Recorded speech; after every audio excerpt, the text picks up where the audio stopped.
Desde el Centro de Noticias de Caracol Televisión en Bogotá, esto es Noticias Caracol, edición del mediodía.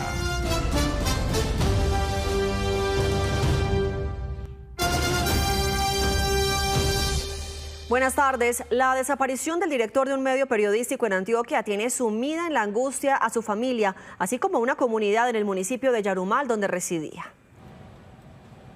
Sí, Catalina, se trata de Mateo Pérez, un joven de 25 años que había viajado al municipio de Briceño para informar sobre los graves hechos de orden público que vienen ocurriendo en esa región desde hace varias semanas.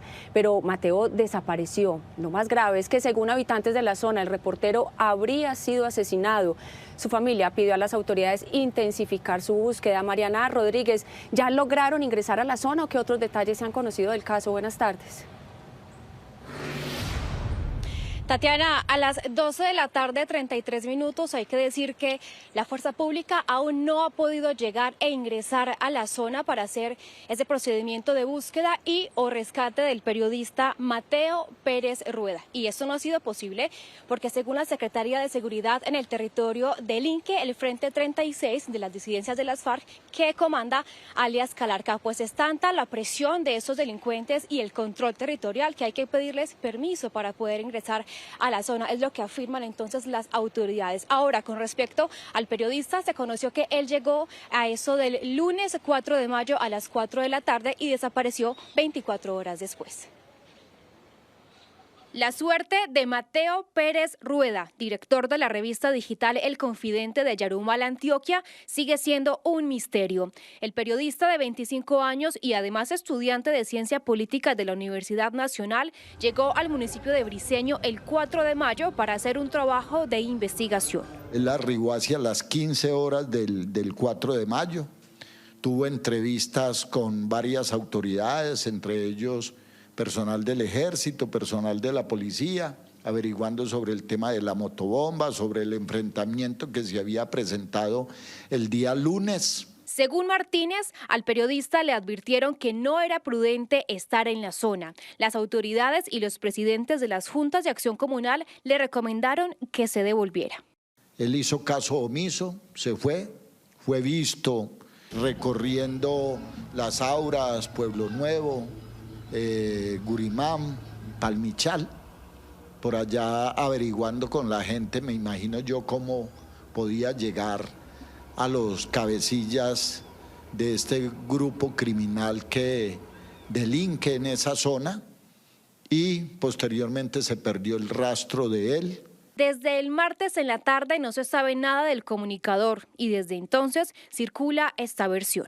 La información que se maneja del posible asesinato del joven es dada por la comunidad al alcalde municipal de Briceño. Y el alcalde pues nos la hace saber a nosotros.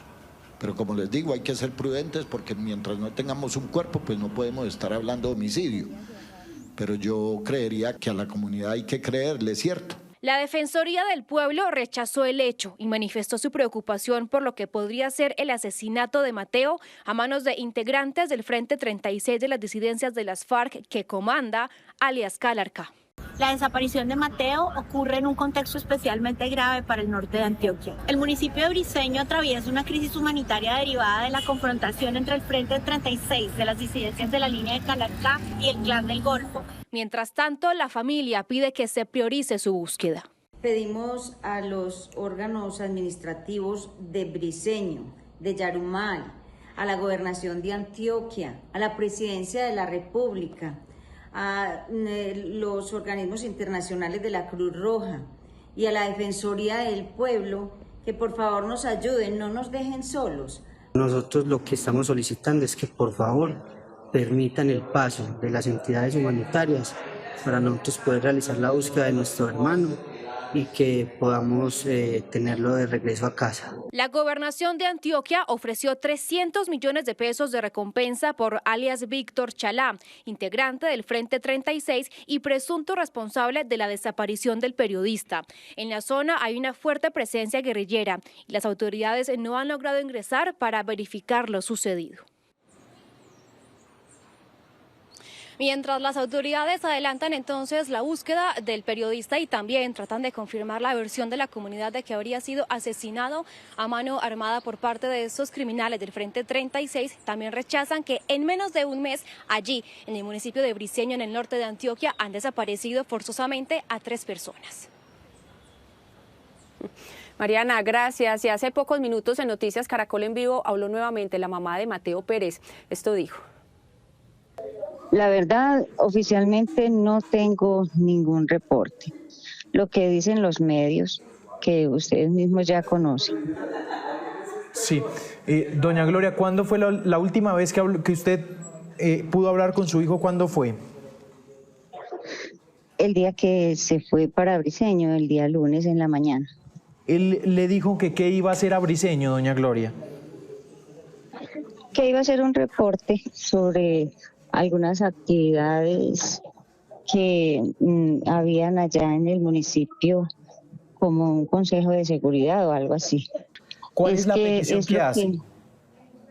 Lo que yo quiero, o la petición que hago, es un llamado vehemente a todas las autoridades que tengan la función de búsqueda de personas desaparecidas, para que se articulen y puedan ayudarnos para encontrar a Mateo, mi hijo.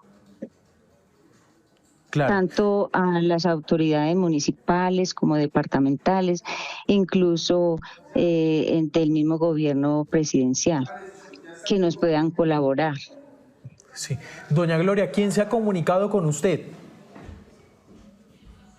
No, los medios. ¿Pero ninguna autoridad la ha llamado? No, señor.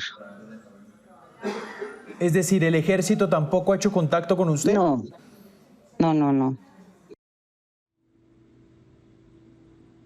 Sobre estos hechos se pronunció la Fundación para la Libertad de Prensa, FLIP, que denunció que han aumentado en un 153% las agresiones a periodistas y medios de comunicación en el país en los últimos 4 años. Menos periodistas y más miedo. La Fundación para la Libertad de Prensa dice que el periodismo en Colombia atraviesa una crisis.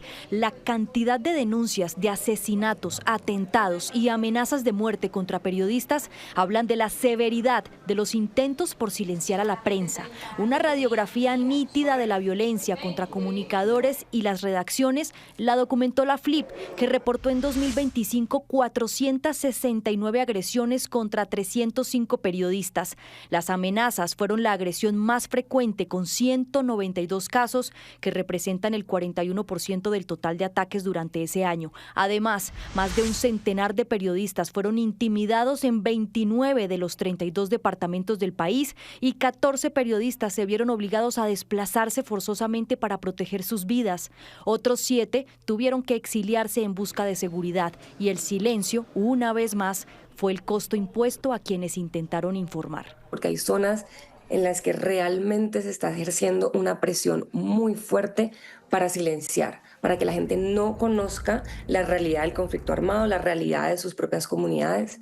Y nota también lo que usted menciona, y es la incapacidad de las instituciones para garantizar que los periodistas puedan hacer su trabajo. Dice la FLIP que los grupos armados ilegales están silenciando zonas, controlando la información y vedando territorios. Donde los periodistas enfrentan unos niveles altísimos de riesgo, donde las autoridades no necesariamente están haciendo todo lo necesario para garantizar un cubrimiento de las noticias de estos temas.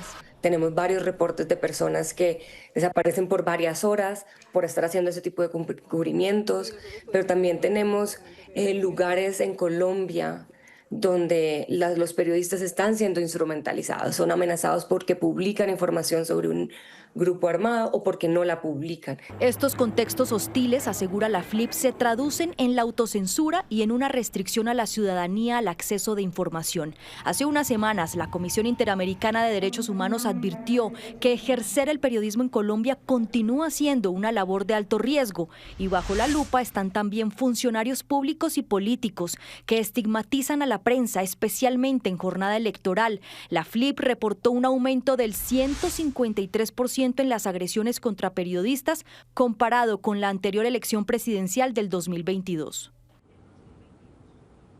12 del mediodía, 42 minutos. En otras noticias, una grave situación de alteración al orden público se registra en Ataco, Tolima, luego de que las autoridades llegaran a la zona rural para realizar operativos contra la minería ilegal.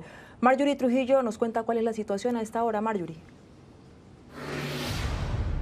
Stephanie, pues mire, una tensa calma se vive en Ataco y en zona rural de este municipio, y es que hace unos minutos la gobernadora del Tolima, Adriana Magali Matiz, informó que los 13 militares que resultaron afectados, heridos el día anterior, no han podido ser sacados de la zona para recibir una atención médica más efectiva porque están los manifestantes, los mineros rodeando, están cerca de la zona y no han permitido que los militares sean evacuados. Esto fue lo que sucedió ayer en la jornada de la tarde. El desembarco de un grupo de uniformados del ejército en uno de los lugares donde se realiza minería ilegal de oro, en zona rural de Ataco, provocó que centenares de mineros rodearan a los militares con piedras y machetes. La misión del ejército era destruir parte de la maquinaria amarilla, pero los mineros enfrentaron a los uniformados para evitar a toda costa la incautación de las máquinas. Todo era confusión en el sitio conocido como Puente Amarillo. Se escuchaban ráfagas.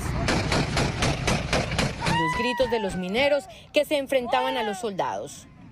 En otro punto cercano, los mineros grababan cómo un vehículo de la policía ardía en llamas tras ser atacado por los ilegales. Quemaron el carro, el furgón de la policía. Rechazar estos hechos o estas actividades de esta comunidad que interrumpe la labor de la fuerza pública y que hace daños a los bienes y a los vehículos de la institución. Va a tener un incremento de policías para continuar con estas acciones operativas que nos permitan enfrentar de manera directa el fenómeno de la minería ilegal. Los más de 2.000 mineros poco a poco fueron cercando a los militares. Los presionaron para que salieran de la zona de explotación. Grupos delincuenciales al margen de la ley, dentro de ellos las disidencias de las FARC, están instrumentalizando a la comunidad, a los niños de este lugar para poder realizar la extracción ilegal de oro, pero sobre todo para impedir las acciones que se están llevando a cabo por parte de nuestra fuerza pública. Un grupo de militares tuvo que resguardarse en la estación de policía del corregimiento de Santiago Pérez. Dice la gobernadora del Tolima que 13 resultaron heridos. Y estamos estableciendo unos canales de diálogo para poder extraer de allí de la estación de policía a nuestros soldados. El personero de Ataco informó que se adelantan labores para atender a los uniformados. Hará presencia en Santiago Pérez la Defensoría del Pueblo, la Administración Municipal y por supuesto la Personería Municipal de Ataco, comprometidos en proteger los derechos de las ciudadanas y de los ciudadanos. En las próximas horas se realizará un consejo de seguridad con el Ministerio de Defensa y las autoridades del Tolima, donde decidirán las nuevas estrategias que utilizarán para recuperar las más de 200 hectáreas afectadas por la minería ilegal. Justamente al devastador impacto ambiental que deja la minería ilegal en Ataco, Tolima, y que se agudizó en los últimos 2 años, se suma una grave crisis social. Las autoridades sostienen que las disidencias de Iván Mordisco están instrumentalizando a los campesinos de la región para apoderarse a sangre y fuego del oro. Ataco, Tolima, según las autoridades, tiene un poco más de 2.000 hectáreas de bosque, pero cada año aproximadamente, por la minería ilegal, según los expertos, pierde de manera acelerada cerca de 3 hectáreas de vegetación y las convierte en desechos mineros. Ataco tiene 232 hectáreas de bosque. Sí, eso equivale más o menos a 325 canchas. Se puede estar afectando de 5 a 10 canchas de fútbol en los últimos años y un poco más. La voraz destrucción se debe a la minería ilegal. Estaría afectando especialmente las hectáreas de bosque y cobertura vegetal y la población aledaña a esta área de Ataco. Ya podemos ver sequías más extensas, mayor vulnerabilidad a inundaciones. Una minería ilegal que ha desatado una guerra entre las autoridades y las disidencias de alias Iván Mordisco a través de su mano derecha, alias Chapolo, encargado del reclutamiento de extractores de oro. En el municipio de Ataco hay 18 puntos de extracción ilícita de yacimientos mineros. Esos 18 puntos pueden concentrar aproximadamente 80 medios mecanizados que están causando una destrucción irreversible del medio ambiente. Hay una expectativa de que se puedan extraer 998 kilos anuales en esos 12 puntos. Eso equivale que más o menos son 1.600 gramos mensuales. Esto genera unas ganancias criminales de aproximadamente 62.800 millones de pesos anuales. El comercio de grandes cantidades de combustible para una pequeña población en Ataco les llama la atención. Ataco tiene 4 estaciones de gasolina para aproximadamente 20.000 personas. Haciendo una comparación del primer trimestre del año 2025 con el primer trimestre del año 2026, se ha presentado un incremento del 539% de la venta de ACPM en el municipio. Entonces, esa es una alerta. Profesora, ¿por qué es tan importante esta área de Ataco para los colombianos? Pues es básicamente uno de los ecosistemas más importantes, digamos, o son bosques protectores para el medio ambiente por su producción de oxígeno, también por ser sumideros de carbono. Es un área donde nacen ríos o fuentes hídricas que son muy importantes para la vida. La policía advirtió que junto con las fuerzas militares se intensificarán los operativos en Ataco para frenar ese crimen ambiental que afecta a por lo menos 5.000 campesinos en la zona. 12 del mediodía, 49 minutos, y a esta hora 2 noticias judiciales se desarrollan en la Fiscalía General de la Nación. Por un lado, el alcalde de Villa de Leyva fue detenido y por otro, un juez tomó una decisión en el caso del ex embajador Fernando San Clemente, acusado de presunto narcotráfico. Tatiana Zanabria, ¿cuáles son los detalles de estas decisiones? ¿Qué tal? Muy buenas tardes. Miren, contados minutos llegará aquí al búnker de la Fiscalía el alcalde de Villa de Leyva, capturado hace pocas horas porque presuntamente habría recibido coimas a cambio de asignar proyectos de urbanización en el municipio. La Fiscalía buscará imputarle 2 delitos, concusión y prevaricato por acción. También el ente acusador solicitará una medida privativa en su contra. Y la segunda noticia tiene que ver con Fernando San Clemente porque el juzgado 50 penal de conocimiento de Bogotá lo absolvió. Esto por el delito que lo acusaba la Fiscalía con respecto a alteración de pruebas en el marco del caso de la narcofinca, por ese laboratorio de coca que fue encontrado en su propiedad en Huasca, Cundinamarca.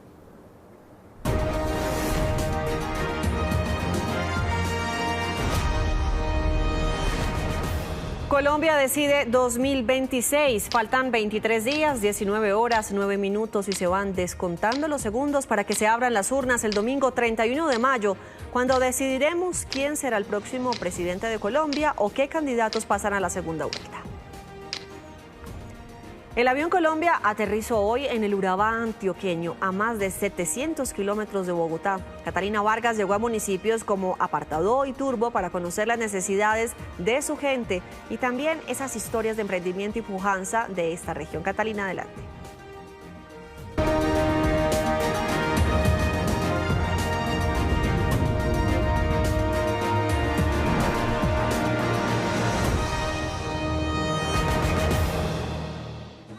Así es, muy buenas tardes. Pues esta alianza de Noticias Caracol y el avión Colombia llegaron al Urabá antioqueño. Yo los saludo específicamente desde el municipio de Turbo, esto en Antioquia, el municipio más grande de este departamento, con una extensión de más de 3.000 kilómetros cuadrados y como ustedes pueden ver, con una diversidad cultural inmensa, una tierra resiliente, una tierra que quiere dejar, por supuesto, todo rezago de conflicto en el pasado y esto es lo que quiere mostrar, la cultura. Pero para hablar más del Urabá antioqueño, también saludo a esta hora a la dueña de la región, a Yasmín Cogollo. Yasmín, bienvenida.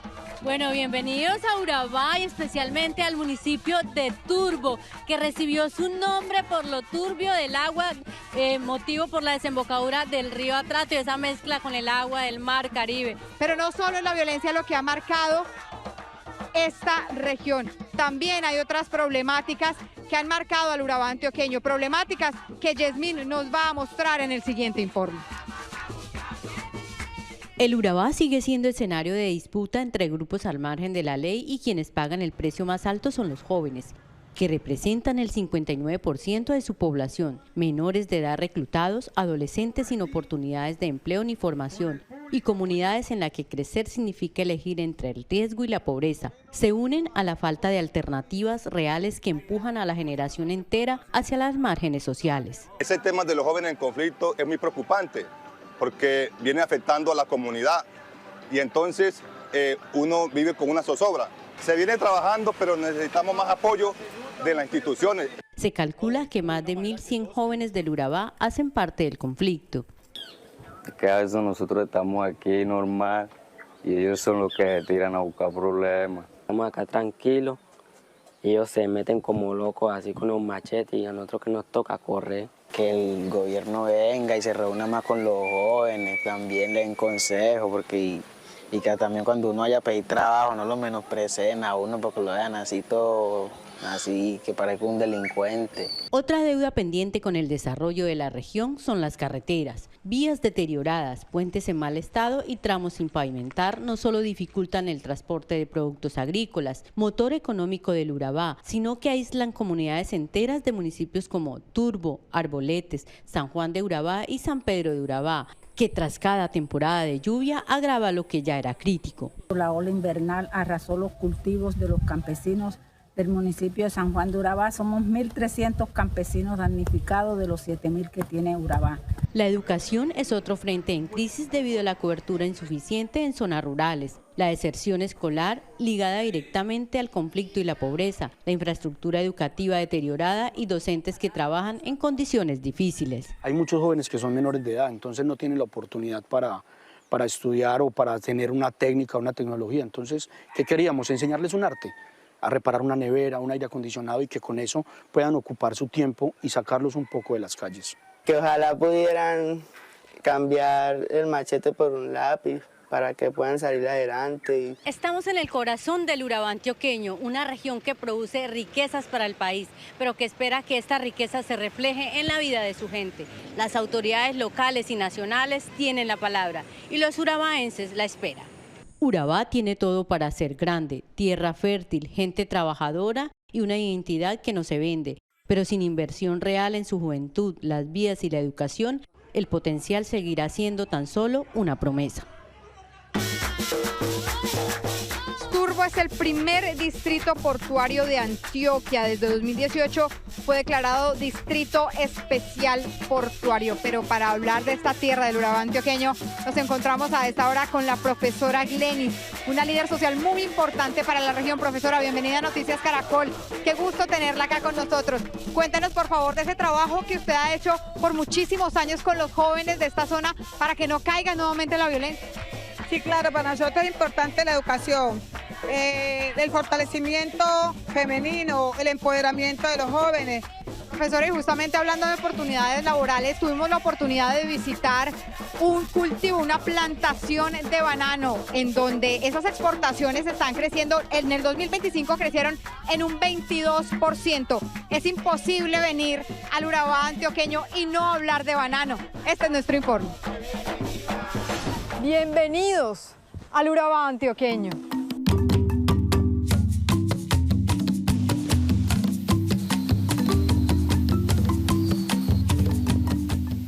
En el corazón cálido de esta tierra bananera, en donde el sol marca el ritmo de la producción agrícola, cientos de hectáreas de palma verde se despliegan a lo largo y ancho de una selva que hace mucho tiempo fue domesticada por la agroindustria, dando paso a la historia de una de las economías más importantes del país, la industria bananera. Esa es parte de mis raíces, de mi ser. Yo desde muy niño aprendí a trabajar esto. Yo empecé a trabajar de 10 años. La siembra del llamado oro verde del Urabá no es un acto improvisado. Cada planta se ubica en suelos cuidadosamente drenados, en donde el exceso de agua puede ser tan peligroso como la sequía. Aquí, la experiencia pasa de generación en generación. Estas plantas, cuando esta está bien avanzada, podemos tomar esta y la llamamos cabeza de toro. Con esta completa la trasladamos, esa es la yemita donde ya viene la planta futura. Ya aquí esto uno lo siembra y es una belleza porque le da todas las condiciones de fertilización, todo, y ya la puede sembrar. Esta cuando usted la siembra, tipo 4 semanas ya brotó bastante, está más o menos así. Para llegar a este punto, la planta como tal se requirió 9 meses. 9 meses, el mismo tiempo que tarda en engendrar un hijo, lo toma sacar una sola cosecha. Esta planta, alguna vez ya esté para cosechar a las 10 semanas, a partir de hoy, 10, 11 semanas, se le mocha la cima, ya la planta no sirve, sirve el que viene, el hijo.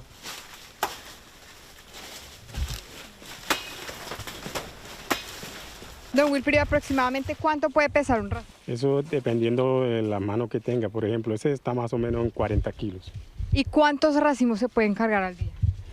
Eso depende de la cantidad que necesiten, 400, 450 en las 3 personas. Antioquia lidera la producción de banano con más de 35.000 hectáreas sembradas, generando más de 50.000 empleos formales y 100.000 empleos informales en toda la región. Los mejores racimos pasan por un proceso de selección casi matemático para ser catalogados de exportación. Bueno, aquí estamos en Barcadilla. Aquí se recepciona la fruta que viene de campo y la idea acá es medir, porque debe tener unas condiciones para exportación. ¿Cierto? No toda fruta es apta para exportación, debe tener un grueso ideal y un largo ideal. ¿Cierto? Por ejemplo, el embarque que estamos trabajando hoy es chiquita, entonces es fruta selecta. Debe medir 8, este es 8, ¿cierto? Debe medir 8 con el calibrador y también de largo debe medir 8 a la pulpa, que sería más o menos acá. ¿Cierto? Todos los dedos deben medir así. Selecta. Listo. La que no nos dé, cuando no nos da, la marcamos y la utilizamos para aprovechamiento, que también es para exportación, pero es menor especificación. Va para Estados Unidos como un Darien, pero también se aprovecha para exportación. La que definitivamente no, la utilizamos en bolsa para mercado nacional. Acá no se pierde nada. Y la que no, la llevamos para la caja para comérnosla.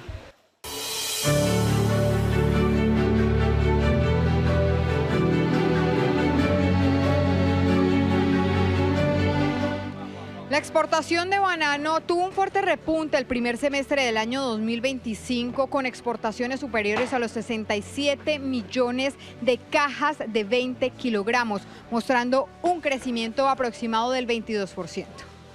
Cada mano de banano, como se le conoce, es cuidadosamente etiquetado con códigos que permiten rastrear su origen exacto, una exigencia de los mercados europeos y estadounidenses. Sabemos que para llegar a su destino son varias semanas que ese banano va en camino por agua, entonces esa es la función de ese líquido que se utiliza ahí. Acá también está el sellado. Chiquita Brand nos exige que todos los dedos deben ir sellados y enseguida el de peso. Debe también tener un peso, debe pesar 18.3 mínimo, 18.3, 18.4. Municipios como Apartadó, Turbo o Carepa dependen de esa economía que genera empleo, infraestructura y oportunidades. Sin embargo, el modelo aún enfrenta retos. En este momento estamos pasando unas calamidades fuertes por el tema de las heladas que hubieron. Hubo mucha inundación, acá tenemos unas áreas bastante críticas por ese efecto. Se llenó bastante, se inundó. Entonces allá se nos murió mucho cultivo. De ahí que el llamado al nuevo gobierno es casi que un mensaje al unísono. Pues que venga, que organice el orden público, porque está vuelto nada. El orden público, que meta la mano al orden público, que organice la cuestión de carreteras, que falta mucho, hay mucho desempleo, mucha desigualdad a la infraestructura de Colombia. Bueno, del Estado nosotros como tal no recibimos ningún tipo de ayuda, que decir que de pronto haya un auxilio por calamidad. Por ejemplo, en este momento, como contaba el compañero, tuvimos una calamidad donde se perdieron alrededor de 10 hectáreas y que tenemos de recursos propios. Y aunque el fantasma de la guerra quedó atrás en esta región, ahora se suman otros desafíos para que el banano pueda subsistir. Ya hay mucha gente que el año pasado, este año, salen a pensión. Esos viejos que se dieron la batalla ya están coronando y van a descansar ya. Estamos cortos de mano de obra. Hoy en día, pues, hay una vida muy folclórica en los jóvenes, debido a que a muchos quizás no les gusta trabajar jornadas muy fuertes como las cuales se presentan en el sector bananero, Yo lo he vivido, pero gracias a que a mí me ha gustado esto y lo hago con pasión, no se siente la carga tan pesada. Más que un producto de exportación, el banano es motor de desarrollo, empleo y esperanza en la región. En cada caja exportada viaja algo más que una fruta, viaja una región entera, porque en el Urabá no solo se cultiva banano, se cultiva futuro. Sin duda, otro de los aspectos positivos de la región es Puerto Antioquia, un puerto marítimo multipropósito que inició operaciones el pasado 5 de febrero y que tiene múltiples ventajas para la región. Yasmín, cerca del 80% de los trabajadores son y hacen parte en este momento de Puerto Antioquia. Don José Américo, bienvenido y háblenos, ¿qué significa Puerto Antioquia y los puertos que vienen para Urabá y para su gente? Bueno, con el desarrollo que tenemos de los puertos, tenemos una explosión laboral, una explosión de desarrollo económico, el cual pues nos va a garantizar que en la situación social en esta bella región de Colombia, o sea, cambie. Sí, es que sin duda esto mejora la competitividad del comercio con el exterior, reduce los tiempos, entre otros beneficios. Esto fue lo que encontramos en Puerto Antioquia.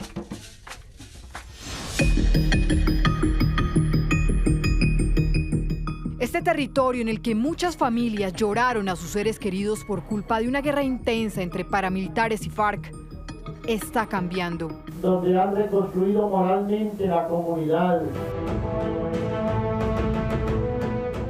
El olor a banano, impulsado por la brisa salina que llega del Mar Caribe, trae consigo promesas de progreso y desarrollo. Puerto Antioquia para mí realmente es como un sueño para la región. Puerto Antioquia es el puerto marítimo multipropósito del Urabá antioqueño. Inició operaciones de manera oficial el 5 de febrero de este año. Tiene 38 hectáreas de extensión y una capacidad aproximada de transportar 7 millones de toneladas de alimentos anualmente. Está ubicado en el municipio de Turbo, esto en Antioquia. Somos una terminal o la única en Colombia con 2 escáneres de última tecnología con inteligencia artificial. ¿Esto qué significa? Que le damos todas las herramientas a la autoridad para que pueda perfilar la carga y estamos en pro a la lucha contra el narcotráfico y terrorismo. En este momento estamos 33% más cerca de las principales ciudades productoras. A nivel nacional, Puerto Antioquia representa una ventaja geográfica clave. Su cercanía al centro del país reduce distancias de transporte terrestre hasta en un 50%, lo que posiciona a Colombia en el mapa del comercio global. Digamos que el proyecto desde su concepción tuvo muy claro que en el centro de la estrategia tenía que estar la comunidad. Hoy más de 1000 personas hacen parte de la mano de obra del puerto y el 80% de estas 1000 personas son de la región. Y para ello fue necesario un proceso masivo de formación con nuestros vecinos en operaciones portuarias y otras actividades. Sin embargo, para la lideresa comunitaria y profesora de Turbo, Glenis Gómez, en una región ambientalmente frágil como el Urabá, las dudas persisten y advierte sobre los impactos en ecosistemas sensibles, específicamente en esta zona atravesada por manglares, ríos y una biodiversidad significativa. Hoy no se observa que especialmente en el distrito portuario de Turbo haya esa compensación. Hoy la ANLA le está diciendo a Puerto Antioquia que donde él dice que va a compensar no es el lugar ideal, que él le debe compensar al territorio en donde se está haciendo el daño. Hoy sabemos nosotros que la pesca, que es una faena súper especial para los turbeños y para la gente de Urabá, no se está dando de la mejor manera posible. A esto se suman otros problemas de vieja data en el Urabá. Turbo tiene dificultades en el tema de la salud, porque nosotros le servimos a otros espacios, a otros territorios. También tenemos dificultades en el ámbito educativo. Nuestras instituciones educativas y especialmente la Normal Superior de Urabá adolece de muchas cosas. En materia de salud necesitamos de hospitales regionales que den cuenta de las necesidades que tenemos. Uno de los principales problemas que tiene la juventud es la falta de identidad. Si alguien nos propone un modelo a seguir, vamos a pensar que ese modelo a seguir es la solución, o que vamos a tratar de ser como ese modelo a seguir.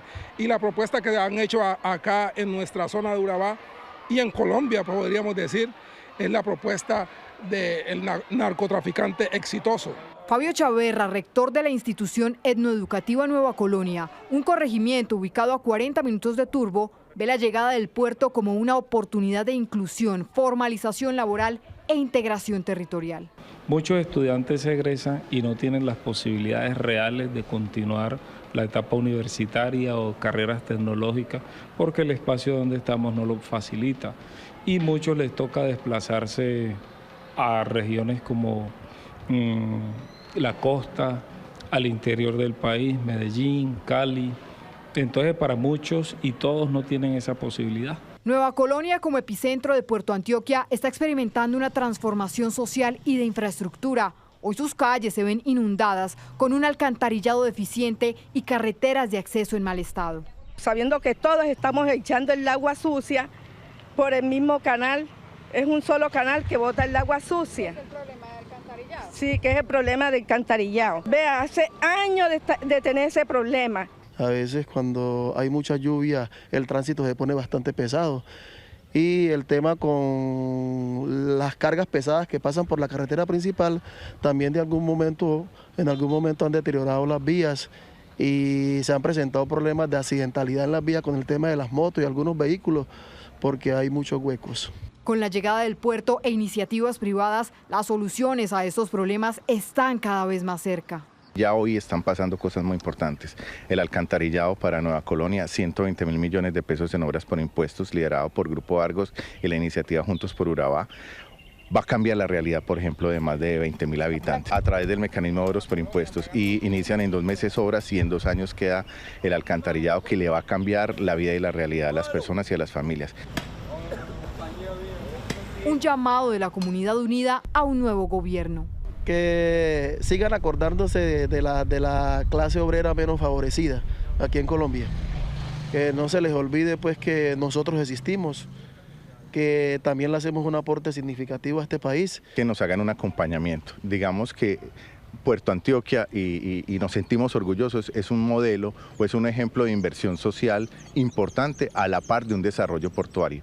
Reiterar que este territorio es Colombia, que este territorio, a pesar de ser Colombia, tributa para el Estado colombiano, que hay unos habitantes que merecen unas condiciones iguales. Por más que nosotros estudiemos, pero si no nos dan la oportunidad de avanzar con las experiencias, nunca vamos a poder desarrollar y vamos a estar obstaculados. El próximo gobierno se tiene que sentar con nosotros, entonces estamos todos dispuestos y dispuestas a sentarnos a dialogar para que ese país que soñemos se vuelva una realidad. Al nuevo presidente o a la presidenta de Colombia que por favor se concentrara en la juventud, porque la juventud tiene un futuro, pero ese futuro hay que elaborarlo, hay que planificarlo, hay que ayudarlo a construir de una manera proactiva. Las diferencias nos unen. Esa es la leyenda que hoy ven los jóvenes del Urabá antioqueño, una tierra en donde el progreso navega con fuerza y su gente resiliente no pierde la esperanza. Bueno, y como ustedes pueden ver, el Urabá antioqueño es una tierra con una cultura bastante amplia. En este momento nos acompaña el grupo musical Talento y Mujer. Pero más temprano hicimos varios recorridos, no solo por Turbo, sino también en apartado. Y encontramos algunas de esas curiosidades que a usted le interesa ver. Esta es una nota de nuestro equipo digital de Noticias Caracol en Vivo. Aquí la persona que venga para acá, por Urabá, al que no trabaje porque no quiere, mi viejo. Don Wilfrido, ¿aproximadamente cuánto puede pesar un racimo de esos? Por ejemplo, ese está más o menos en 40 kilos.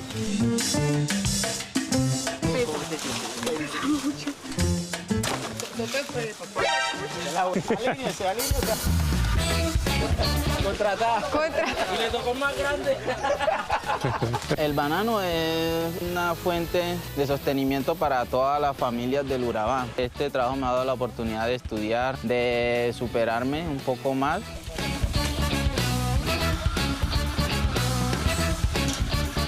Bueno, porque aquí no gasta gasolina. La cultura de plátano es muy bonita. Todo el mundo busca el banano, busca el plátano. Esto es para que una tradición.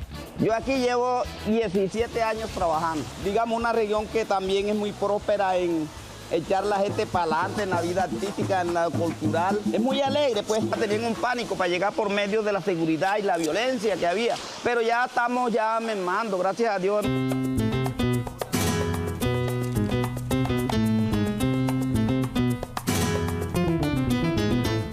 Después de tanta violencia y tantos problemas, estamos como en un momento de paz, de tranquilidad, donde en Urabá se están abriendo las oportunidades para todas las personas. Realmente no podía describir mi tierra en una sola cualidad, pero podría decir que es alegría, nuestro oro verde. Urabá huele a esperanza. Para mí, Urabá es mi tierra soñada. El Urabá que nosotros soñamos es un Urabá donde haya muchas oportunidades para que cada día se pueda crecer. Urabá es tierra de campeones. Siempre da buenos deportistas, aporta buenos deportistas a los Juegos Olímpicos y medallistas olímpicos como Caterina Ibargüen, entre esos Juvergen también. El consejo que les doy es que nos visiten y vean las grandes maravillas y las grandes cosas que tenemos aquí. Tenemos playa para brindarle una buena atención a ellos, también tenemos gente cordial y amable. Urabá es muy bonito, es muy hermoso, van a encontrar paisajes, van a encontrar de todo. A ese gobierno que muy pronto va a elegir nuevamente Colombia, yo le pediría de manera especial que colocara sus ojos en Urabá. Y necesitamos un gobierno que sea de visión, un gobierno que no se quede en palabras, sino que verdaderamente tenga hecho y le dé las oportunidades a los jóvenes de Urabá. Yo como joven le pido al presidente que nos brinde seguridad, que nos brinde oportunidades. Urabá es bella por su gente, por sus valores, por todo aquello que nos identifica como seres pujantes. Para mí el Urabá es el paraíso en la tierra. Yasmín, en lengua castilla, el Urabá significa la tierra prometida y sin duda en este cubrimiento especial la mayoría de pobladores nos dijeron el que llega aquí no se quiere volver a ir. Así es, Catalina, quienes llegan aquí no se quieren ir además porque aquí encuentran desarrollo, aquí encuentran mucha bendición, encuentran empleo, pero además encuentran ese oro verde que es nuestro producto, el banano y toda esa visión y todo eso que queremos los urabaenses. Y de esta manera terminamos este cubrimiento especial con esta alianza de Noticias Caracol y el Avión Colombia, pero los esperamos en nuestras próximas emisiones con más visitas en otras regiones del país. ¡Feliz tarde!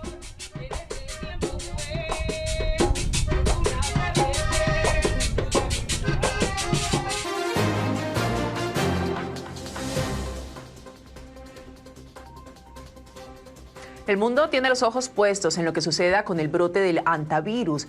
La Organización Mundial de la Salud hoy informó sobre nuevos casos confirmados y 3 fallecimientos en una embarcación que espera evacuar a sus ocupantes. La OMS además explica que aunque las confirmaciones van en aumento, se trata de un antiguo virus del que se tienen múltiples estudios. El foco de la atención se centra en el crucero MV Ondius, el cual se encuentra a la espera para evacuar todos sus ocupantes. Algunos con sintomatología del hantavirus y otros por el momento asintomáticos. La OMS ha estado al tanto de la situación y realiza una trazabilidad de posibles contagios del virus de los Andes en una ventana de las últimas 6 semanas. Además, ofrecieron ayuda. Un experto de la OMS subió a bordo del barco en Cabo Verde al que se unieron 2 médicos de los Países Bajos y un experto del Centro Europeo para la Prevención y Control de Enfermedades, quienes permanecerán en el barco hasta su llegada a las Islas Canarias. El presidente del gobierno español, Pedro Sánchez, ofreció la isla de Gran Canaria para que la embarcación atraque y desembarquen sus pasajeros. Y luego de algunos ajustes técnicos se decidió que la evacuación se realizará en aguas canarias. El barco debe estar el menor tiempo posible fondeado en las costas españolas y en este caso en Canarias. La embarcación de lujo salió desde la ciudad argentina de Ushuaia el 1 de abril y luego de reportar una primera muerte relacionada con el virus, quedó varada a la altura de la isla africana de Cabo Verde.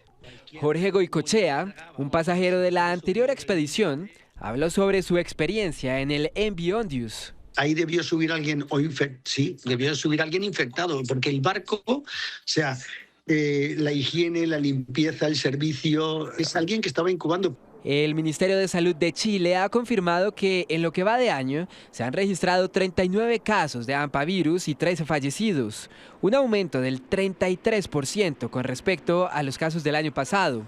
La OMS dio un parte de tranquilidad al explicar que hace muchos años se conoce sobre el comportamiento del virus en la región.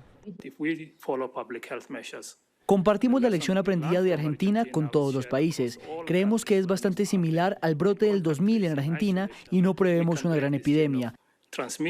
Distintos países en diversos continentes, incluso en Asia, ya empiezan a reportar casos sospechosos y algunos confirmados del virus. A pesar de que se siguen encontrando nuevos casos sospechosos relacionados con el crucero, las autoridades insisten en su llamado a la calma. Doctora Fernanda. Sí, Stephanie, buenas tardes. Y creo que eso lo aprendimos. El pánico no sirve, al contrario. Pero es entendible que ante noticias e imágenes como las que estamos viendo, automáticamente pensemos en lo que pasó recientemente con el COVID. Pero las autoridades, la academia han sido claros. Por lo que sabemos hasta ahora, el virus no es igual al COVID. No habría potencial pandémico y por eso el riesgo es bajo. Por supuesto, hay preguntas que se van a resolver a medida que avancen las investigaciones, no solo con estos pacientes, sino también con los análisis que se están haciendo del virus. Si sigue igual, si ha mutado y en fin, todo esto también lo aprendimos. Hablé con el doctor Salim Matar, director del Instituto de Investigaciones Biológicas del Trópico, profesor de la Universidad de Córdoba y miembro de la Asociación Colombiana de Infectología, quien se ha dedicado por más de 20 años a investigar estas enfermedades transmitidas por vectores, entre esas por roedores y por supuesto los hantavirus. Nos explica, por ejemplo, que los roedores existen en toda la región y lo que cambia es la cepa del virus.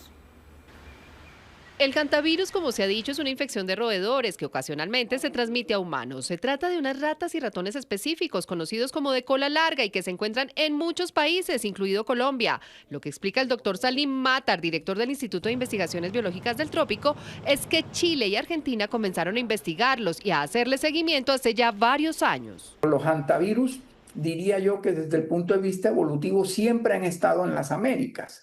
Y siempre han estado en los reservorios simodontinos o ratones silvestres, más no en los ratones urbanos o sinantrópicos que se pueden encontrar en los muelles. En 1996, Argentina encontró el virus de los Andes, que es el causante del brote en este momento. Y en el año 2000 publicaron la serie de casos en las cuales se demostró por primera vez en la historia de los hantavirus que era un virus transmisible por contacto estrecho de persona a persona. Este virus andino ha mostrado que una vez la persona se infecta, tarda en promedio 14 días para el inicio de los síntomas. Al menos la experiencia que nosotros tenemos es una fiebre alta, mialgia, o sea, dolor muscular, algunos tienen gastralgia, en ese periodo, en 48 o 72 horas, empiezan tórpidamente con un distrés respiratorio, que es la parte más grave. La enfermedad y complicaciones no solo dependen del tipo de virus, sino también, digamos, que de la dosis viral a la que estuvieron expuestos los pacientes. Y en el caso puntual del crucero, se ha de investigar, entre otros, si ha cambiado la agresividad del mismo. Yo lo que veo en todo esto es que no hay un gran peligro de salud pública, que eso es importante mencionarlo, porque eso está limitado primero a un reservorio específico, que es un ratón silvestre, en el cual pues la mayoría de las ciudades latinoamericanas y en Colombia, el 75% de las personas vivimos en las ciudades. Eso significa que nuestra posibilidad de contagio con hantavirus es mínima. Por lo tanto, no hay que alarmarse de que esto va a ser otro COVID, ni mucho menos. Además, su diseminación no es respiratoria, es por contacto. Así que eso es otro dato interesante para que la población conozca de que no se debe alarmar sobre los hantavirus. Mientras el análisis de este brote avanza frente al tema, el doctor Matar hace un llamado puntual. Creo que aquí en Colombia nos hace falta tener en cuenta en el síndrome febril agudo, buscar no solamente a dengue, no solamente los arbovirus, Zika, chikungunya, etcétera, sino que tenemos que buscar otros virus, como es el caso de hantavirus. Yo creo que estamos en mora de empezar una vigilancia estricta sobre estos virus transmitidos por roedores en Colombia. Está seguro de que si buscamos, lo vamos a encontrar. Ya en el pasado, su grupo de investigación ha detectado 2 casos. El primero es en 2014 en el Hospital San Jerónimo de Montería, en una vigilancia del síndrome febril que hicimos. Se estuvo en observación 5 o 6 días y a los 6 días salió caminando tal como entró a urgencias y se fue para la casa. O sea que hubo una enfermedad autolimitada, tal como han sucedido en otros espectros del trópico. De igual manera, en el Meta sucedió de manera similar. En cuanto a prevención, se insiste en medidas ya conocidas como lavado de manos, aislamiento y uso de tapabocas en caso de síntomas respiratorios, también adecuada higiene al almacenar y manipular alimentos. Y en el caso específico de los roedores cuyas heces, orina y saliva pueden quedar, por ejemplo, en el piso, hay una recomendación puntual. Y es que si usted va a una finca y entra, por ejemplo, a una habitación con objetos que llevan tiempo guardados, primero ventilar bien, ponerse un tapabocas, porque las partículas de esas secreciones, si están infectadas, pueden ir al aire y la persona las inhala, las respira. Eso es todo. Feliz tarde, Catalina. Feliz tarde, doctora. Gracias.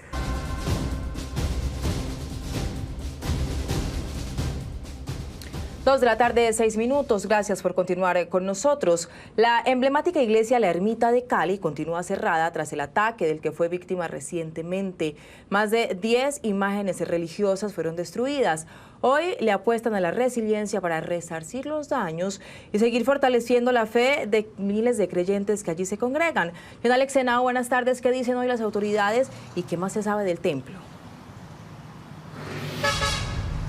Estefania, audiencia, saludo especial para todos ustedes. Pues lo que han dicho las autoridades es que continúa el proceso al interior de la capilla La Ermita, es decir, están recogiendo lo que quedó de todas estas figuras tan emblemáticas, algunas con más de 300 años de antigüedad. Han dicho que permanecerá cerrada hasta el próximo sábado, cuando se llevará a cabo un acto litúrgico para rechazar todos los actos. En el siguiente informe queremos contarles sobre la importancia que tiene la ermita, no solo para los feligreses, también para el turismo y para la misma ciudad de Cali. La emblemática capilla La Ermita de Cali fue bautizada así en recuerdo de la primitiva ermita del Señor del Río a inicios de los años 1600. Años después sucumbió por una catástrofe natural, pero gracias al fervor religioso y a líderes de la época se empezó a reconstruir, aunque la obra estuvo paralizada por un tiempo a raíz de la crisis económica de 1929. Fue solo hasta el año 1945 cuando el templo fue terminado, convirtiéndose en el segundo más importante de la ciudad. Se construye en el año de 1602, era de estilo arquitectónico colonial, pero posteriormente el río Cali la derribó, luego 2 terremotos. La iglesia que vemos hoy día, realmente la 4ª edificación. Cambió su estilo arquitectónico y también cambió su nombre. Hoy día se llama Nuestra Señora de los Dolores. La ermita no solo es importante por lo que representa para la comunidad católica, lo es también para los cientos de turistas que llegan hasta Cali para incluirla en sus tours, buscando la riqueza cultural y dejarse cautivar por su imponente estilo neogótico. Hoy lamentablemente permanece cerrada tras el ataque del que fue víctima, pues un hombre ingresó y destruyó la mayoría de las figuras religiosas que allí reposan, entre estas la de la Dolorosa con más de 300 años de antigüedad. El valor más grande no está en el económico, sino en el valor religioso, espiritual, la antigüedad de las imágenes, el valor de la ermita como un emblema de Cali. Ahí está el impacto que esto ha tenido como un hecho muy triste, que como digo, pues lo rechazamos de manera rotunda, ¿no? Es uno de los templos más antiguos que tiene Santiago de Cali, construida desde principios del siglo XVII. Y es una joya arquitectónica muy importante y especial, ubicada no solamente en su importancia religiosa, arquitectónica, sino que se encuentra alrededor de unos sitios de interés turístico muy importantes de la ciudad de Cali, como lo son el Puente Ortiz, el Boulevard de Río, la Plaza de Caicedo. La ermita es la segunda iglesia más antigua de Cali y hace parte del patrimonio arquitectónico y religioso de la ciudad, templo que hoy nuevamente se resiste a sucumbir y le apuesta a la resiliencia como muestra de fe y renacimiento. Aún no se conoce el consolidado preciso de a cuánto ascienden los daños, pero hoy entregarán información oficial al Ministerio de Cultura para determinar cuándo iniciará este proceso de restauración. Recuerden, el próximo sábado 9 de mayo habrá misa de desagravio, será a las 10 de la mañana. Allí nuevamente la ermita abrirá sus puertas para rechazar los actos de profanación de los cuales fue víctima.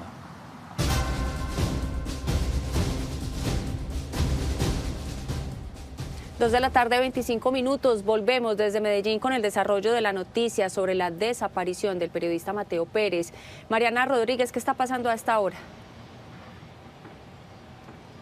Tatiana, en este momento se acaba de pronunciar el ministro de Defensa, Pedro Sánchez. Afirmó que toda la inteligencia militar y también de policía están activadas y enfocadas en esclarecer la situación del hoy desaparecido periodista Mateo Pérez Rueda. También afirmó el jefe de esta cartera que detrás de su desaparición no solamente estaría alias Chalá, sino también alias Primo Gay. Por los dos ofrecieron millonarias recompensas. Esto fue lo que dijo.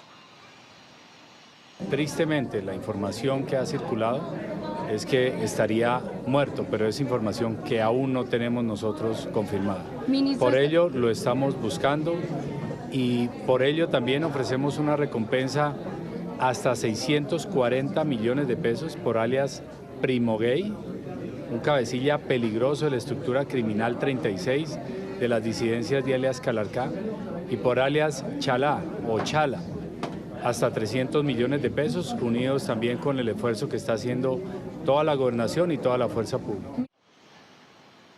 Recordemos que por alias Chalá, la gobernación de Antioquia ofreció 300 millones de pesos, a los que se refería entonces el ministro de Defensa, y también advirtieron que se trata de un peligroso explosivista que además es especializado en el manejo de drones justamente allí en la subregión del norte del departamento de Antioquia. Hasta ahora entonces sigue siendo incierto el paradero de este periodista Mateo Pérez Rueda y de momento no se puede confirmar que hubiese sido asesinado, aunque es la información que suministra la comunidad, sigue siendo una noticia por confirmarse y por supuesto en desarrollo. Voz del pueblo transformada en futuro. Colombia decide su seguridad ambiental.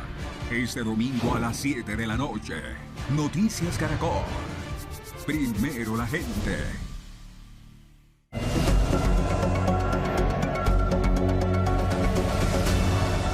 1 de la tarde, 43 minutos. Gracias por continuar con nosotros. Activamos hoy el radar de la política con la contundente defensa que está haciendo el registrador Hernán Penagos del proceso electoral en Colombia.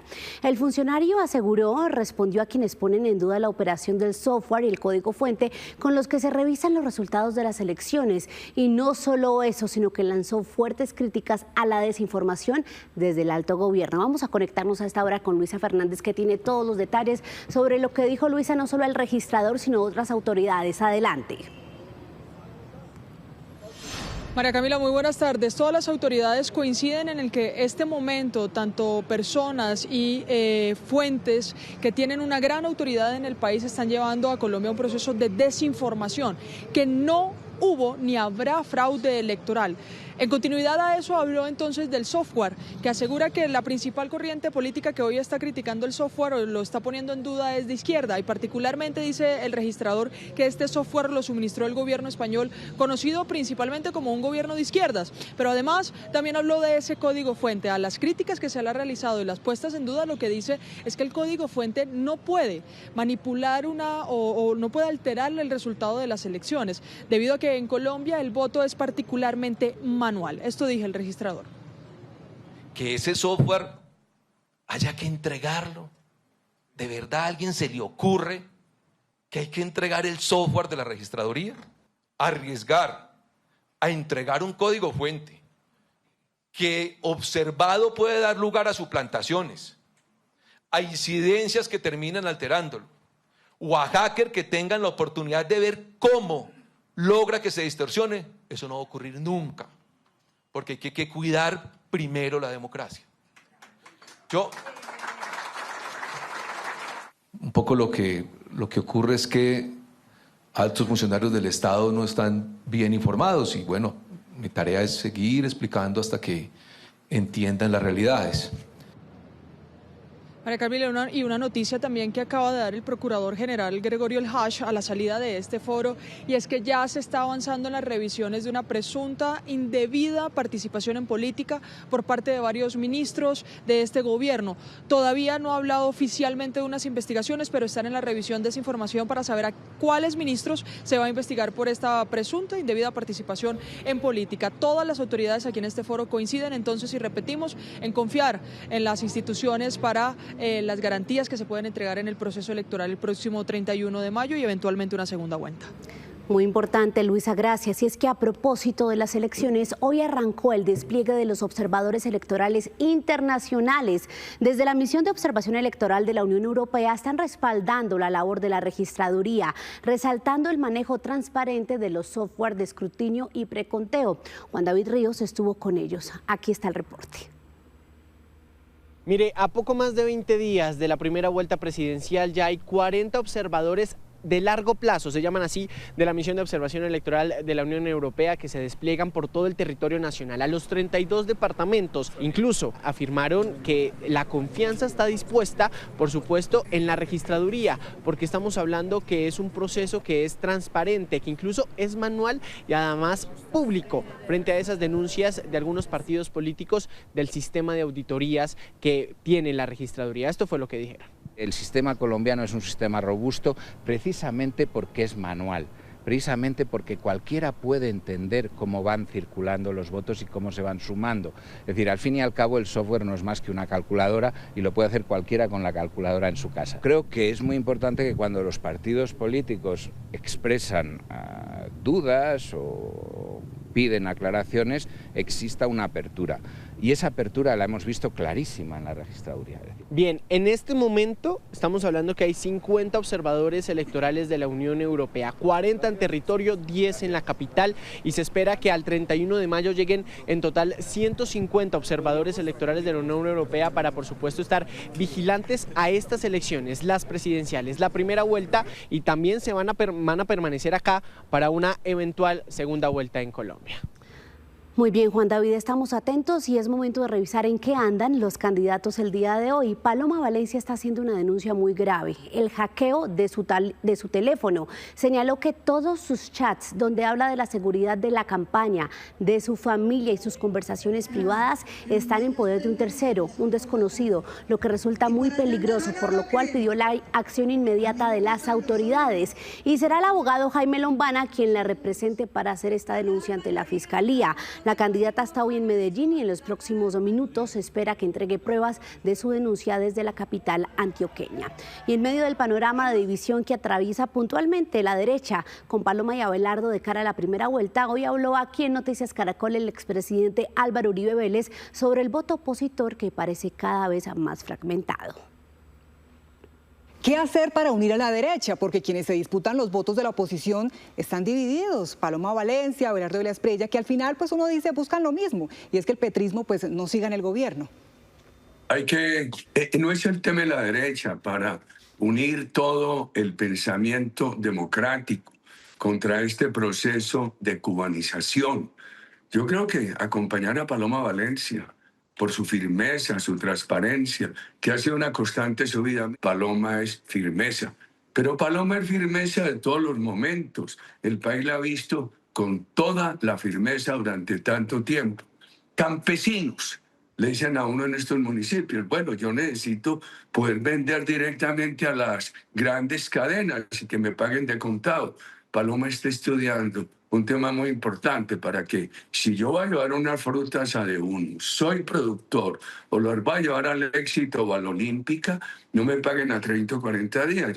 El campesino las pueda llevar directamente, ahí mismo le acepten la factura y Paloma está estudiando cómo el gobierno ayudaría a compensarle el costo financiero con una tasa muy baja al comercializador, con una compensación con impuestos. O sea que Paloma es solución al campesino, Paloma es solución a la seguridad, Paloma es totalmente transparente. Lo escuché esta semana señalar que usted es un político de pueblo, una agitadora de la calle e incluso ha sido un actor determinante en las elecciones en los últimos 20 años. Y le quiero preguntar por los dos modelos de país que tenemos en este momento.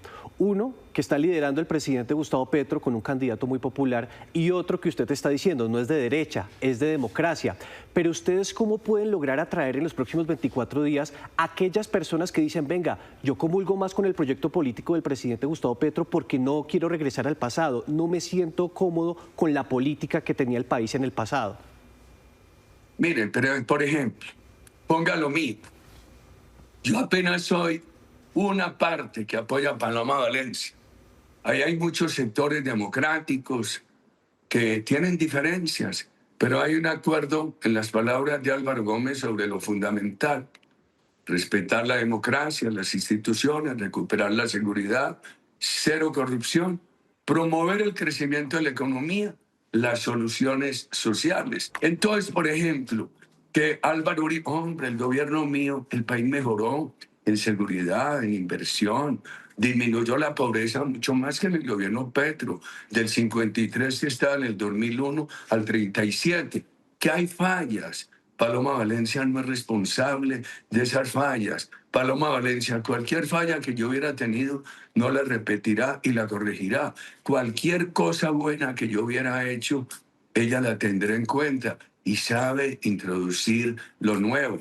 ¿Cuál es la diferencia hoy entre Abelardo de la Espriella y Paloma Valencia? No, mire, Juan Carlos, yo he recibido tantas personas, también al doctor Pinzón, cuántas veces hablé con Vicky, con el uno, con el otro, con el doctor Juan Manuel Galán.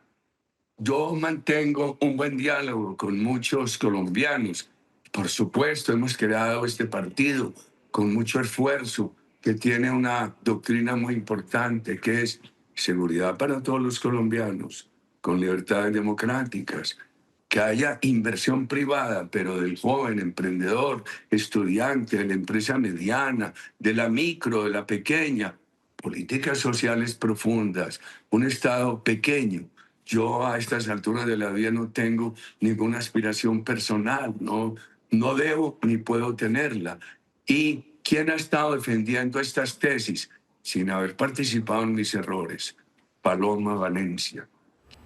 Unas 53. Vamos a cambiar de campaña y revisamos lo que está pasando hoy en el Pacto Histórico. En las últimas horas, Iván Cepeda estuvo en un evento con seguidores e integrantes de su campaña en la localidad de Kennedy, aquí en Bogotá. En tarima resaltó que allí dio sus primeros pasos en política al lado de su padre. También dijo que sus actos de campaña en diferentes regiones ya suman más de 500.000 asistentes y prometió erradicar la corrupción de llegar a la presidencia. Que no ha sido perfecto, porque también hay que reconocerlo. Se ha presentado hechos de corrupción en este gobierno nuestro que vamos a erradicar en nuestro segundo gobierno. Pero el segundo camino que representa el Pacto Histórico, la Alianza por la Vida y mi candidatura presidencial, es el camino que conduce al cambio social, a la igualdad, a la prosperidad, a la democracia y al futuro que se merece el pueblo colombiano. Y estamos muy atentos hoy a Iván Cepeda, a este evento que tiene a las 3 de la tarde en la Plaza de las Banderas en la ciudad de Cúcuta. Vamos a mirar otra campaña.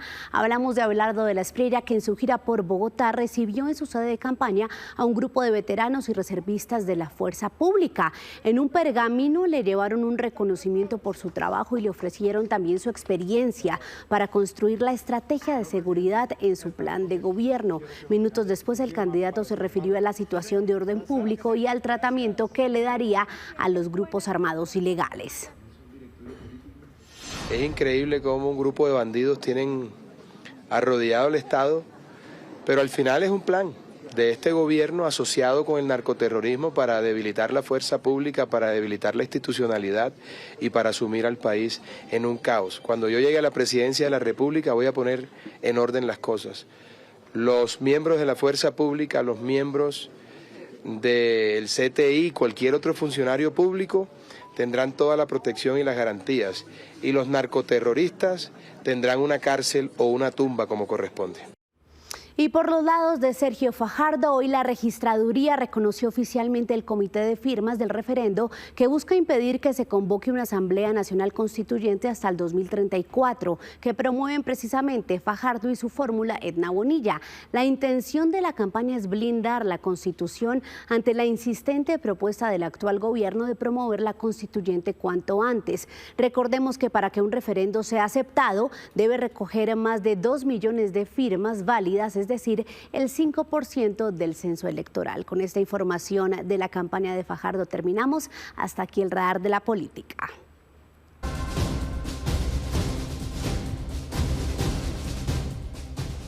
Gracias por seguir con nosotros. Un nuevo incendio en el portal de Metrolínea, el antiguo sistema de transporte de Bucaramanga, dejó 24 buses afectados. Las autoridades están en alerta porque este es el cuarto incendio en lo corrido del año. El voraz incendio inició a las 8:30 de la noche. Las llamas rápidamente se propagaron, causando pánico en la comunidad. Se prendió la estación de Metrolínea de Girón. La rápida intervención de bomberos Florida Blanca con 4 máquinas y 13 hombres evitó que las llamas se propagaran a una zona residencial. Unas llamas sumamente altas, bastante temperatura al interior de este incendio. Se procede a hacer una labor de control de manera inmediata. El balance en esta nueva conflagración fue de 24 buses quemados, algunos totalmente y otros de manera parcial. Ya una vez controlado el incendio se hace como un balance del incendio donde se observan aproximadamente 24 buses afectados por productos de la combustión. Este es el cuarto incendio atendido este año en este mismo portal. Ya van más de 46 buses quemados. En febrero fueron estos los 21 buses afectados. Durante este año, lo que fue en el mes de enero y marzo, se han atendido incidentes al interior de este portal de Metrolínea, donde se atendió inicialmente un incendio que salieron afectados 21 buses. En el mes de marzo sale afectado un bus y también se atendió un incendio donde parte de unas oficinas que funcionaban en este lugar también se atiende un incendio. Metrolínea, a través de este comunicado, informó que los hechos son materia de investigación por parte del CTI y de la Fiscalía. Estos buses están a cargo de la Superintendencia de Sociedades por el proceso de liquidación. Este portal de Girón, pese a que fue entregado hace 5 años, no está en funcionamiento, no cuenta con seguridad y hoy luce así, un cementerio de chatarra. A una llamada estará la atención en el servicio de urgencias en Bogotá. El distrito habilitó la línea 137 para orientar a la comunidad sobre dónde debe llegar para recibir atención oportuna en medio del cierre de varios servicios de salud. También se abrieron nuevos centros médicos en zonas estratégicas y se dispusieron nuevas camas de hospitalización para intentar conjurar la crisis. 2:51 p.m. El Día de la Madre volvió a convertirse en una de las fechas más importantes para el comercio en el país y este año las ventas tanto físicas como electrónicas proyectan un crecimiento de hasta un 20%. A pocos días de la celebración de las madres, el comercio ya vive toda una maratón. Flores, perfumes, ropa, tecnología y hasta experiencias de spa. Todo entra en la lista de regalos para mamá y encabezan las compras de esta temporada. Según Fenalco, el sector textil espera un crecimiento del 22,8% y se registrará un gasto promedio de 300.000 pesos por familia. Con regalos como vestuario, calzado, marroquinería, joyería, salud, bienestar, restaurantes son los más movidos durante estas fechas. Y justamente aquí es donde más se ve el movimiento. Las flores siguen siendo esos regalos tradicionales para las madres, con arreglos económicos que van desde los 15.000 a 30.000 pesos, pero más elaborados que se pueden encontrar como estos, desde los 60.000, 80.000 pesos hasta los 150.000 pesos. Las rosas es la mamá de las mamás. Aunque las vitrinas siguen llenándose de clientes, el celular se convirtió en otro gran protagonista de esta temporada. Aplicaciones, páginas web y redes sociales están concentrando miles de pedidos por minuto, todo a un clic. Mientras tanto, centros comerciales tendrán nuevos horarios con la jornada Bogotá Despierta para facilitar las compras y atraer más visitantes. Vamos a encontrar muchos locales, sobre todo de artículos femeninos abiertos. Vamos a tener música ambiental para que la gente pues tenga un buen ambiente de hacer sus compras e incluso tenemos proyectado un concierto. La celebración también está impulsando a los restaurantes, por eso muchos establecimientos se preparan con reservas completas y horarios extendidos para atender la alta demanda. Hoy los restauranteros de este país se están preparando con horarios extendidos, menús especiales, refuerzo de sus equipos de trabajo. Y mientras avanza la cuenta regresiva para el Día de la Madre, comerciantes esperan que este fin de semana sea uno de los más fuertes del año.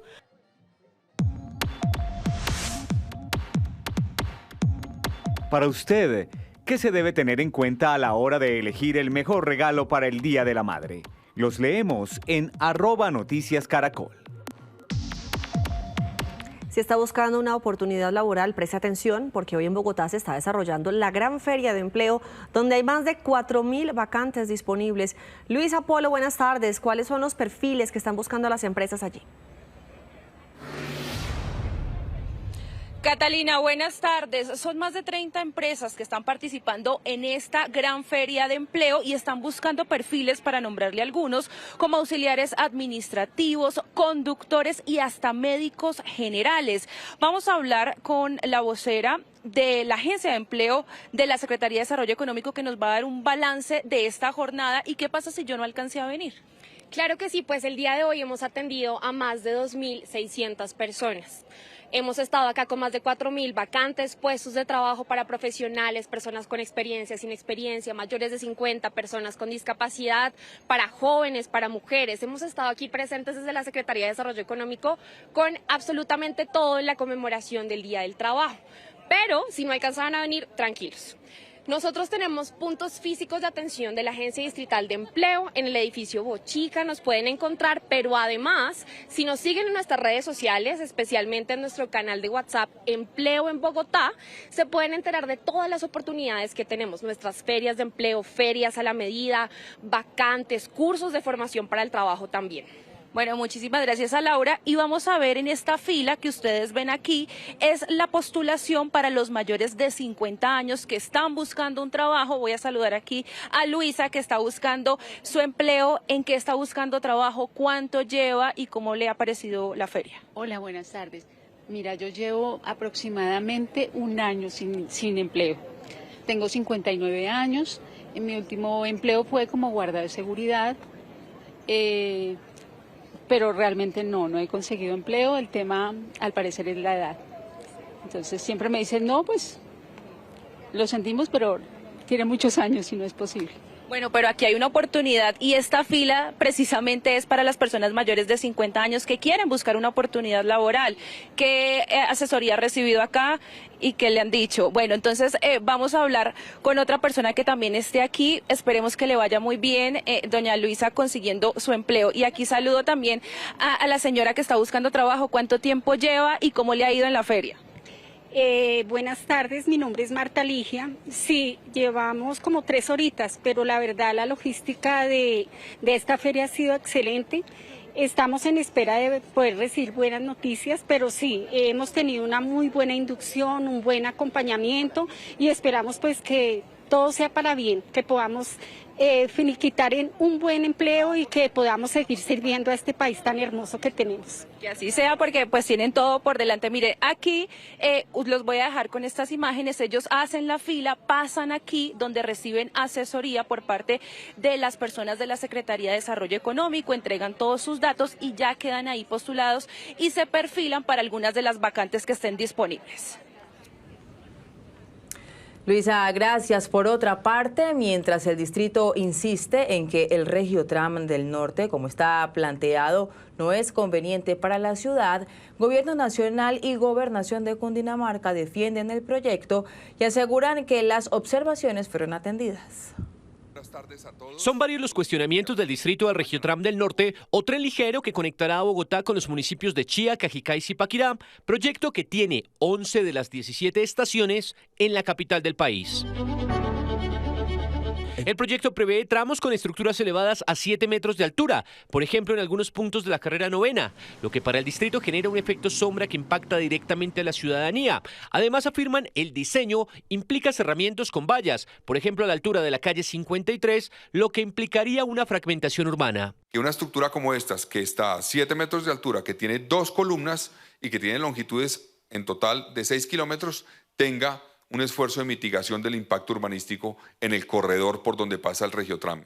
El alcalde también advierte que el proyecto no tiene diseños viales para conectantes de las calles 134, 153, 170 y 183. Además que faltan intersecciones de la 200 hacia el norte. Y necesita unas soluciones para quienes viven en esta zona y van a vivir en esta zona en términos de poder trasladarse de un lado al otro. El gobernador de Cundinamarca, Jorge Emilio Rey, dice que, aunque ya han atendido múltiples observaciones del distrito, evaluarán también estas inquietudes. Las que tengan validez técnica soporte argumentativo van o de plano ya han venido siendo incluidas. El distrito no conoce el proyecto porque en 8 meses ningún secretario de despacho se presentó a las mesas de diálogo.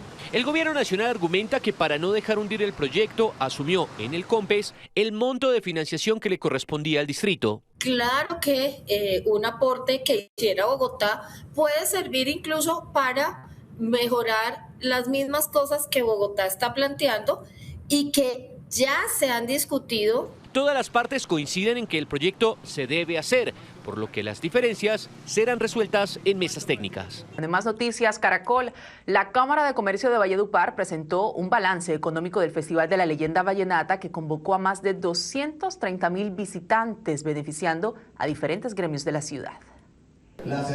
Los gremios económicos de Valledupar están de fiesta gracias a los dividendos que les dejó la versión 59 del Festival de la Leyenda Vallenata, con más de 100 eventos masivos y una ocupación hotelera de hasta el 98%.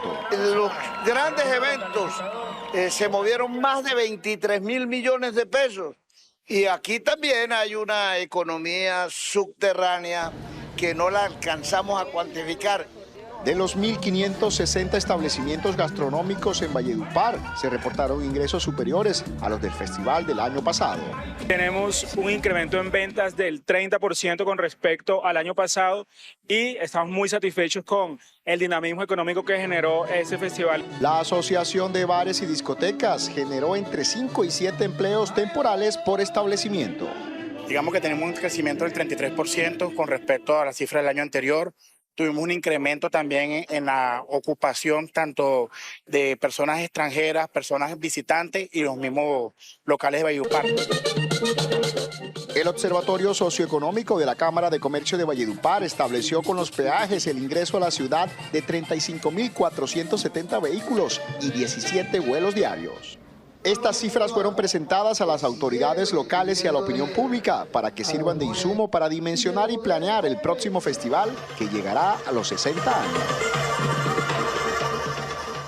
Y esta es una de esas historias que alegra el alma. 80 adultos mayores de Somondocó en Boyacá se fueron a conocer el mar gracias a una invitación de la alcaldía. Para muchos era la primera experiencia de viaje lejos de su tierra.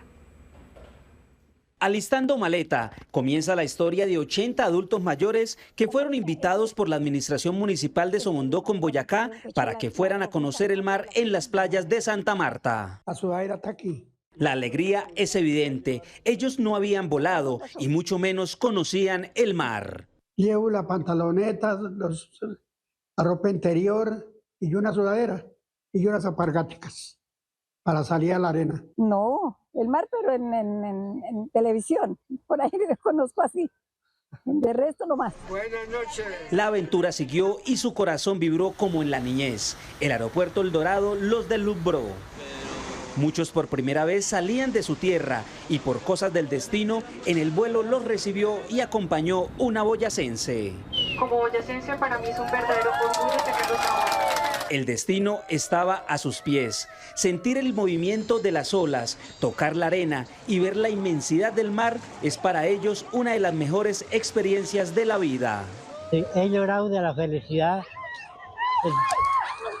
desde que salimos de Somondocó. En Somondocó se tiene un censo de 160 adultos mayores. Los 80 restantes viajarán en 20 días para vivir esta hermosa aventura. Les estamos cumpliendo el sueño de tocar por primera vez unas aguas saladas, el mar lindo de Santa Marta. A la gran mayoría también cumplirles ese sueño de volar. Esta imagen habla de la felicidad de estos turistas boyacenses en playas de Santa Marta, una experiencia que sin duda llegarán a contar de regreso a su tierra.